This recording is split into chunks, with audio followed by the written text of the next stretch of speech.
Hi, I'm Brandon Raynor, and welcome to Brandon Raynor School of Natural Therapy's demonstration video. We're making these videos for past students of ours and also for future students and for people who would just like to get a better idea of what our technique is all about. Basically what we're going to do is break the body up into different areas. So we're going to start today with the feet. We're going to look at how the feet hold tension and how they affect tension in the rest of the body. So even though we might be working just one particular area, we always want to keep in mind that that particular area has an impact on the rest of the body, and that is in fact the key thing that we want to show you through these videos. However, we do want to make sure that you've got all our particular minute techniques down pat, and you've done it correctly, and you're finding the right pressure points, you're finding the right areas on the person to work. So that's what we hope to also achieve through these videos. So when we're massaging the foot, it's very, very important to understand that the feet are like the roots of tension. So just as we have a tree, but if we want to get the tree out, if it's a weed type of tree, what we need to do is pull it out by its roots. Otherwise it's just going to grow back.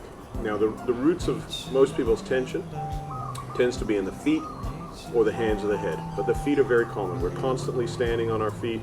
We're using our feet to drive with, to put on to push the accelerator down, to push the brake. And when we've had an injury to one of our feet, say for example we've sprained our ankle, broken our ankle, or some other injury, what happens is that our whole body contorts out of position. So tension from the feet or problems in the feet actually then come up and cause the knees to have problems, twists, or different problems like that.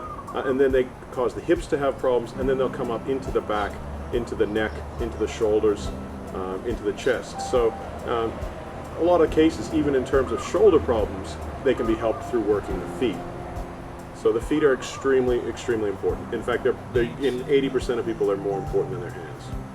So the feet is a good area to start. It's nice to warm the body up, but loosening up the feet will have great benefits throughout the body. So I often used to say, if you invest in the feet, then your whole massage is going to be far more productive.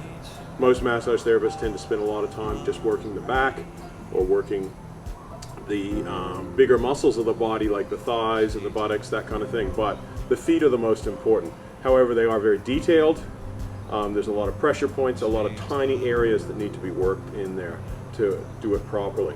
So just as the roots of a plant get thinner and thinner as they go down, so do the bands of tension, so do the areas. So you have to be very precise. Well, reflexology has the whole idea of one area connecting to another area. For example, the toes relate to the head, this area here relates to the chest, this area here relates to the abdominal area, and around here relates to the sciatic and reproductive areas. This area here relates to the midline of the body, so this is actually the spine. So the spine has 4 curves in it, and so does the foot.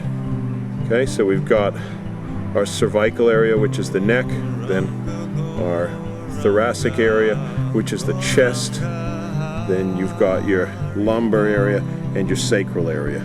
Okay, so the spine in reflexology correlates to this part of the body. As you come out here, it comes away. So over here more is the shoulder area. Okay, so I like to use a graph system, like a grid system I should say, of different areas. So the closer it is to this side, it's closer to the midline of the body. As you come out here, it comes more to the edge of the body.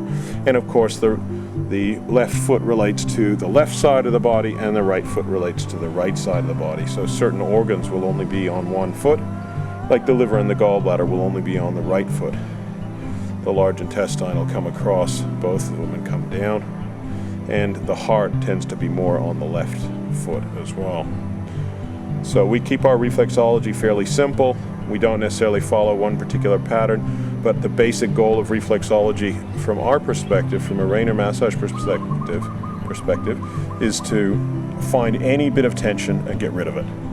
So any little thing that feels crystally, that feels sore, that feels lumpy, we need to reduce that and get that back to a healthy state. We also need to look at a person's toes and see, some people have more like a claw kind of toe that goes like this. Okay, I've seen a lot of people with toes that are looking like this. That usually shows an awful lot of tightness in their chest area. Okay, so people who have had different asthmatic conditions or breathing conditions, that kind of thing, are very likely to have a foot more like this. So we need to get those toes back to a straight position, and we need to reduce that pressure on the chest area in reflexology. So you'll find that quite common, people having toes like that.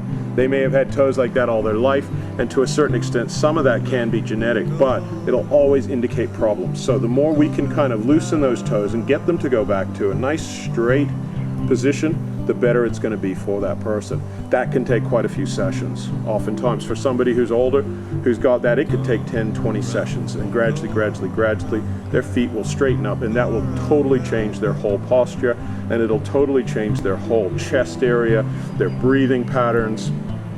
When you change a person's breathing patterns, you change the circulation of qi and blood in the body. The whole person, the way the person goes about life is totally different. So the feet are incredibly important. If we can get the feet nice and loose, nice and straight, then it gives a good firm foundation for the rest of the body. But when there's tension here in the feet, what happens is it travels up the body. We need to reduce the tension from the bottom of the roots, which is the toes. Start with the toes, get those toes nice and loose. In many cases where people have had arthritis, their toes or their fingers will be all crunched and tight and they can't move them. You loosen them up.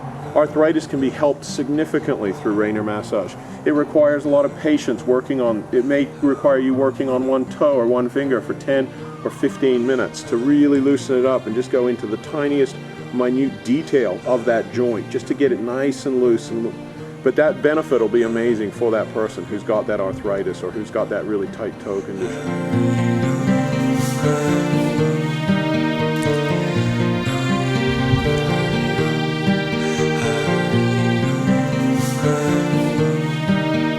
When you reach a stage where you feel in a massage where it's just very hard to go on because there's so much tension in the body, my advice to you would be to spend a lot of time, detailed time, on each individual toe. 5 or 10 minutes, 15 minutes on each toe.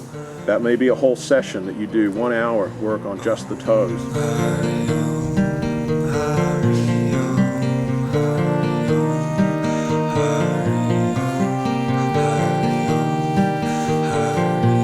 But just as the roots of a plant get thinner and thinner as they go down, so do the bands of tension, so do the areas. So you have to be very precise. So say, for example, working the toes, it'll be very hard to feel the tension in the toes. They're very similar to the fingers, of course. So you're going to work squeezing the toe, feeling the edges beside the nail to actually get the roots of it out, often squeezing the tip, then working up in a squeezing motion. Often you're going to work the joint. You can hear that clicking as it goes into place.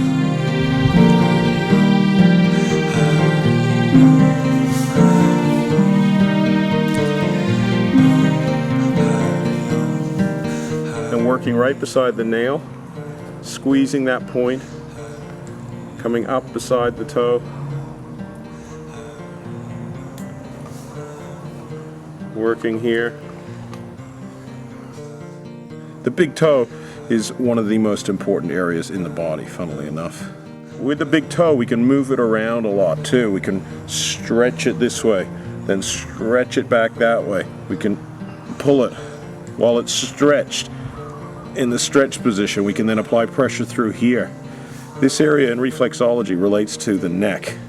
Somebody with a tight neck is likely to be tight through here.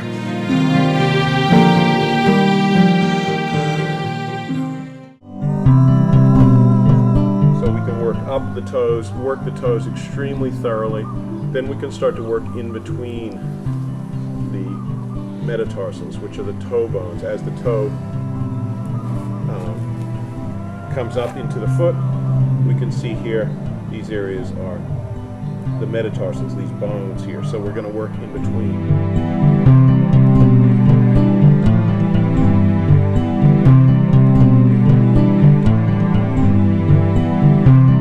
Very powerful pressure points in here, especially between the little toe and the second toe right in here. That's going to affect the whole